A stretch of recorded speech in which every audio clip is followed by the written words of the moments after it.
All right, so now that we understand the idea of productive capacity, we understand how fixed resources and variable resources are related to each other, we can now have a conversation about a very important concept in microeconomics called the short run versus the long run in a firm, okay? And what we're going to do is to introduce the short run and the long run, I'm going to use our example of UGI Corp, okay? So just to give you an idea, to begin explaining the idea of short run and long run, let's go through a few facts about UGI Corp in the short run and the long run. In the short run, UGI Corp owns 5 machines. No more, no less. They own 5 MIGI 630 Deluxe in the short run. In the short run, UGI Corp cannot employ more than 30 workers. I mean, they can inefficiently, but they're trying to maximize their profit, so the number of workers, the maximum number of workers that they need is 30 workers. In the short run, the maximum number of bags of wood chips that they need per day is 70, no more. And in the short run, the maximum amount of production, their productive capacity in the short run is 1,000 units per day, okay? These are all consequences of the short run for UGI Corp. Now let's talk about UGI Corp in the long run. In the long run, UGI Corp can increase or decrease the number of machines that they have. That will then change the limits on their variable cost, which is their workers and the bags of wood chips, and on their quantity. So if they increase in the long run, if UGI Corp increases the number of machines they have, so if they go up to 10 machines, or even 20 machines, or 50 machines, as they grow, in the long run, that's where they're growing, is in the long run. If they increase the number of machines, they can now have more workers and use more bags of wood chips, and that will increase their maximum quantity, their productive capacity. But they can also decrease the number of machines that they have. Let's say that they decide, the owners of UGI Corp decide that they kind of want to make their way toward retirement, and they decide that they're going to sell off 2 of their machines. So now they're only going to run on 3 machines, okay? That's going to decrease the number of workers that they can employ. It's going to decrease the number of bags of wood chips that they use, and it'll also decrease their maximum daily quantity. It'll decrease their productive capacity, okay? And those are all long-run decisions, okay? So in the long run, the number of machines that they have is not fixed. It's actually variable. So the number of big, expensive, heavy machines that they have is now actually a variable number. Well, are we going to have 10 machines? Are we going to have 15 machines? Are we going to go down to 3 machines? How many machines do we want to have? In the short run, they can't have that conversation because they have 5 machines. Now, in the short run, they can have that conversation about workers and bags. They can say, well, I know we have 5 machines, but really right now, because of demand, we can't really employ 30 workers. Let's only employ 22 workers. And so they can change the number of workers in the short run. Why? Because it's a variable resource. In the short run, variable resources, those can be changed. But in the short run, you cannot change your fixed resources. But in the long run, UGI Corp can change their fixed resources. Their fixed resources now suddenly become variable resources. Why? Because they're now in making a long-run decision. Some other changes that they can make in the long run. They can change the process. They can have a new machine that's completely automated, and instead of needing 30 employees to make 1,000 units, maybe they only need 2 employees to make 1,000 units a day. Okay, they can change the process. They can change the product. They can stop making the LTK 4217 out of wood, and they can start making it out of plastic. They can get rid of all of their MIGI 630 Deluxes, and they can buy a whole bunch of really not complicated. They're not that complicated, but like really expensive, high-speed 3D printers, and they can make all the LTK 4217s out of plastic instead of wood.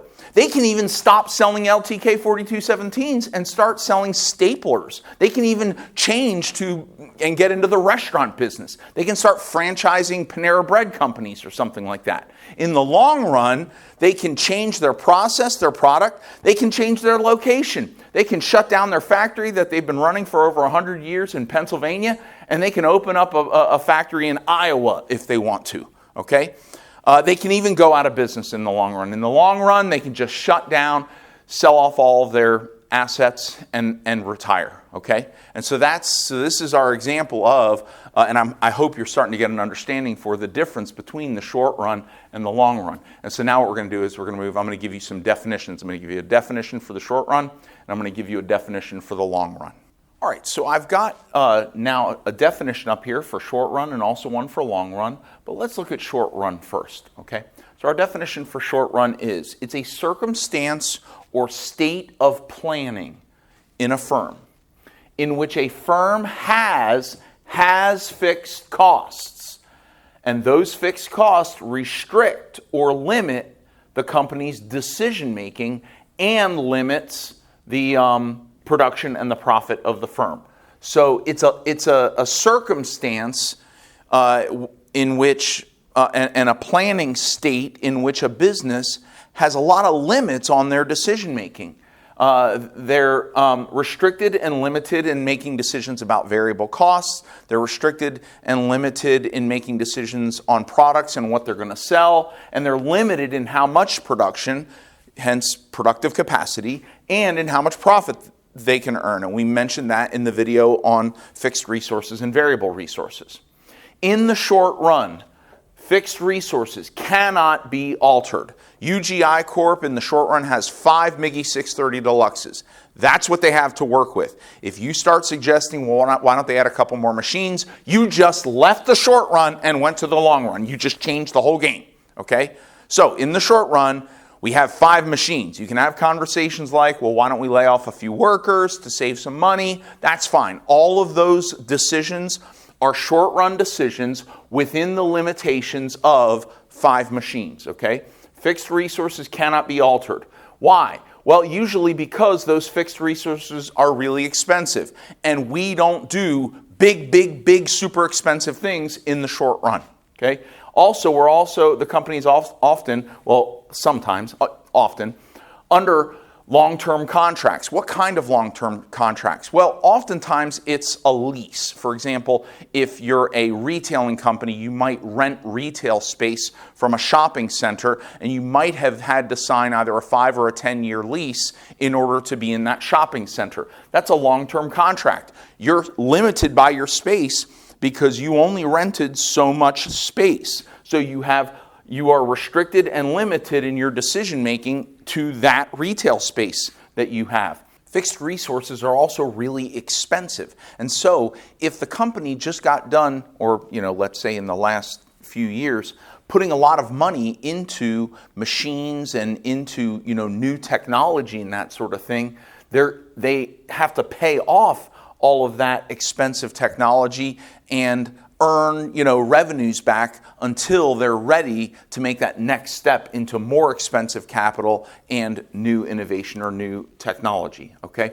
And in the short run, so what happens is in the short run, only variable resources can be increased or decreased, and that's limited by the fixed resources.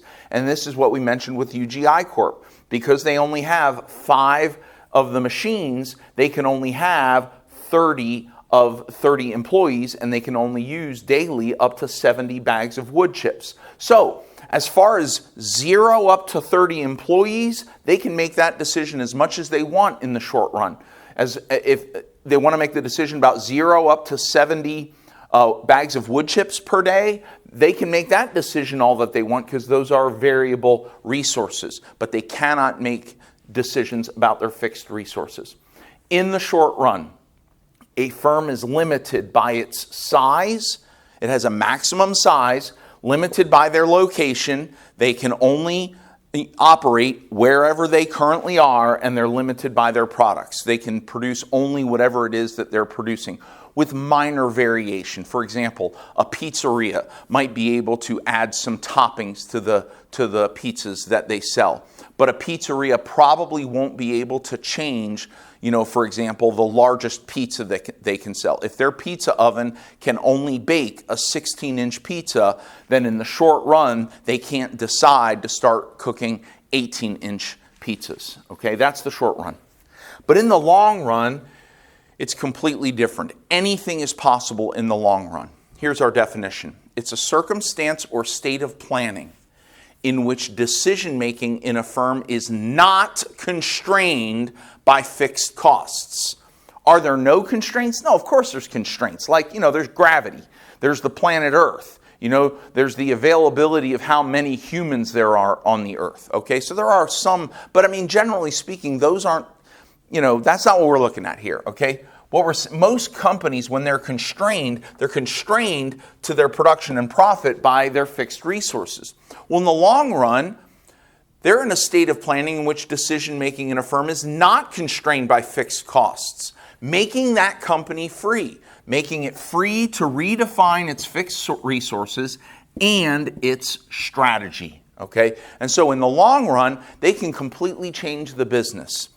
Because there are no fixed resources, there are no contracts in the long run, all of the contracts have expired or been fulfilled, okay? There are no payments or debt. Now you may say, when does that ever happen in a business? Okay, it's important that you understand this is not like a moment in time. This is an attitude. This is a way of thinking within a company. In a corporate build, let's say there's a company that has a home office, okay? And in that home office, they have a bunch of people who are getting paid a good amount of money to make decisions. Some of those people are making short-run decisions. They're over on that side of the building in a room making decisions about how many employees they're going to have, where they're going to get their wood chips, that kind of stuff. Short-run decisions. And over in another room, there's a group of people, probably getting paid more money, and they are making long-run decisions. They're in that room and they're like, okay, right now we have only so many machines. We only have so many locations. But what is this company going to look like in 10 years? Where are we going? Let's just say we can move anywhere. We can have as many machines as we want. What are we going to do? That is what I mean when I say a circumstance or state of planning. So a company can be dealing with short-run issues while simultaneously thinking in the long run.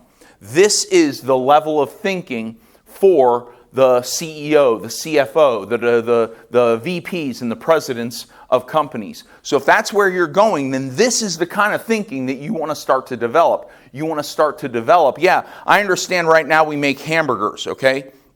But in 5 years, we could be making anything. In 5 years, we could be making cars. Anything. Long run. Okay? Even expensive capital is variable in the long run. All resources, all costs are variable in the long run. You've got them sitting around thinking, well, how many airplanes do we need? Right now we got 300 airplanes. How many airplanes are we going to need to reach the goals that we want to reach? What do we need? Another 50 airplanes? Do we need another 120 airplanes? What are we looking at here? Long-run decisions. The firm has no limits and can change their size. Now, changing the size of the company does not always mean making the company larger. Sometimes it means making the company smaller. They can change their location, and they can even change their product. So let's say over here in the short run, you have a pizzeria that operates on the south end of town, and they only deliver pizzas to the neighborhoods around the south end of town and all the businesses on the south end of town, okay? But in the long run, they can say, well, let's open up a location on the north end of town. In the long run, now they can expand their size, they can change their location, they can even change their product. They can stop selling just pizzas, and they can start selling, burgers and hot dogs and French fries or whatever, okay? All right, and so this is the idea of the short run and the long run. I want to give you just a quick example of the difference here, especially the idea of the long run. There's a company that's been around for a really long time. You can look them up. I assume they're still around. I looked them up. But I don't know how old this video is while you're watching it, so maybe they're gone now. But the name of the company is Technicolor. Now, when they first started in the early 1900s, they had an innovative technology, and one of the main things that they did was they would take black and white films, movies, they'd take black and white movies, and they would add color to them, okay? And so people could watch color movies. These movies that were black and white, now they're in color, okay? Well, there's only so many black and white movies, so eventually they probably made as many in color as they were going to make, and they probably already knew this. And so they started planning for other ideas, and they continued in doing many things in media, but in the motion picture industry, one of the things that they started doing was they started reproducing film canisters for movies that had to go to the movie theaters all throughout the country. And they would also arrange the delivery and the security of these film canisters. And now, and then eventually, they started using digital projectors in movie theaters instead of film projectors. And so Technicolor changed again. They actually started investing in digital projectors and having them installed in movie theaters and getting royalties, a percentage of each ticket that was shown on a screen that had one of their projectors. Now, I don't know if they still do that anymore. I don't know if they stuck with it. I know now they have a division that's in advertising. They've got a division in, I think it's in doing things in movies and other kind of stuff. But this is, the company started out doing just sort of based on a technology, based on fixed resources, adding color to movies. And then over the years, they kept that long-run mentality, and they were thinking, okay, what industry are we going into next?